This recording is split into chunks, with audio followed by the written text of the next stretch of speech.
யார் இந்த பரிசுத்த ஆவியானவர்? அவர் எப்படி செயல்படுகிறார்? அவர் ஏன் நமக்கு மிகவும் அவசியம்? பரிசுத்த ஆவியானவர் ஒவ்வொரு விசுவாசிக்கும் தேவனால் அருளப்பட்ட ஒரு விசேஷித்த வரம். ஆவியானவர் நமக்குள் வாழும் தேவனுடைய பிரசன்னம். தேவன் நம்மோடு இருக்கிறார் என்ற உறுதியை கொடுப்பது இந்த பரிசுத்த ஆவியானவர் தான். ஆவியான தேவன் வார்த்தையாகி, அந்த வார்த்தையாகிய தேவன் மாம்சமாகி, அந்த மாம்சமான தேவன் மரித்து உயிர்த்தெழுந்து இன்று நமக்குள் பரிசுத்த ஆவியாக வசிக்கிறார். மனுக்குலத்தின் ரட்சிப்புக்காக தன் குமாரனை தந்த தேவன் அவரால் மீட்கப்பட்ட நம்மோடு என்றென்றைக்கும் இருக்கும்படியாக பரிசுத்த ஆவியை தந்திருக்கிறார். நமக்குள் அந்த ஆவியானவரின் 7 செயல்பாடுகள். முதலாவது, பாவத்தை கண்டித்து உணர்த்தும் ஆவியானவர். யோவான் 16வது அதிகாரம் 8-9 வசனங்கள். இயேசுவை விசுவாசியாதவர்களுக்கு அவர்களுடைய பாவத்தை கண்டித்து உணர்த்தி அவர்களை இயேசுவின் விசுவாசியாக மாற்றுவார். இரண்டாவது, சகல சத்தியத்தில் நம்மை நடத்தும் ஆவியானவர். யோவான் 16வது அதிகாரம் 13வது வசனம். சத்திய ஆவியாகி அவர் வரும்போது சகல சத்தியத்திற்குள்ளும் உங்களை நடத்துவார். மூன்றாவது, நம்முடைய வாழ்க்கையை மாற்றும் ஆவியானவர். 1 கொரிந்தியர் 6வது அதிகாரம் 11வது வசனம். கர்த்தராகிய இயேசுவின் நாமத்தினாலும் நமது தேவனுடைய ஆவினாலும் கழுவப்பட்டீர்கள், பரிசுத்தமாக்கப்பட்டீர்கள், நீதிமான்களாக்கப்பட்டீர்கள்.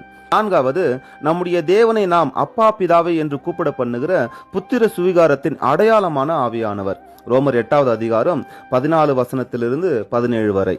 எவர்கள் தேவனுடைய ஆவினாலே நடத்தப்படுகிறார்களோ அவர்கள் தேவனுடைய புத்திரராய் இருக்கிறார்கள். அந்தபடி திரும்பவும் பயப்படுகிறதற்கு நீங்கள் அடிமைத்தனத்தின் ஆவியை பெறாமல் அப்பா பிதாவை என்று கூப்பிட பண்ணுகிற புத்திர சுவிகாரத்தின் ஆவியை பெற்றீர்கள். ஐந்தாவது, நம்முடைய பலவீனங்களில் நமக்கு உதவி செய்யும் ஆவியானவர். ரோமர் 8வது அதிகாரம் 26வது வசனம். அந்தபடியே ஆவியானவரும் நமது பலவீனங்களில் நமக்கு உதவி செய்கிறார். நாம் ஏற்றபடி வேண்டிக் கொள்ள வேண்டியது என்னதென்று அறியாதிருக்கிறபடியால் ஆவியானவர் தாமே வாக்கு கடுங்க பெருமூச்சுக்களோடு நமக்காக வேண்டுதல் செய்கிறார். ஆறாவது, வெளிப்பாடுகளை தரும் ஆவியானவர். 2 தீமோத்தேயு 3வது அதிகாரம் 16-17 வசனங்கள்.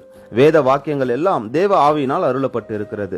தேவனுடைய மனுஷன் தேறினவனாகவும் நற்கிரைகளை செய்ய தகுதியுள்ளவனாகவும் நம்மை அவருடைய வார்த்தையின் வெளிப்பாட்டினால் வழிநடத்தும் ஆவியானவர்.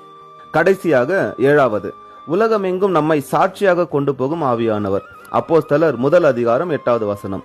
பரிசுத்த ஆவி உங்களிடத்தில் வரும்போது நீங்கள் பலனடைந்து எருசலேமிலும் யூதேயா முழுவதிலும் சமாரியாவிலும் பூமியின் கடைசி பரியந்தமும் எனக்கு சாட்சிகளாய் இருப்பீர்கள். எனக்கு அன்பானவர்களே, இவ்வளவு விசேஷமான பரிசுத்த ஆவியானவரை வேடிக்கை பொருளாக மாற்றி இருக்கிறார்கள் இன்றைய மாடர்ன் சர்ச்சஸ். ஏதோ அவர் ஆராதனை வேளையில் மட்டுமே நம்மோடு இடைப்படுவது போல நம்மை வஞ்சித்து ஏமாற்றிக் கொண்டிருக்கிறார்கள்.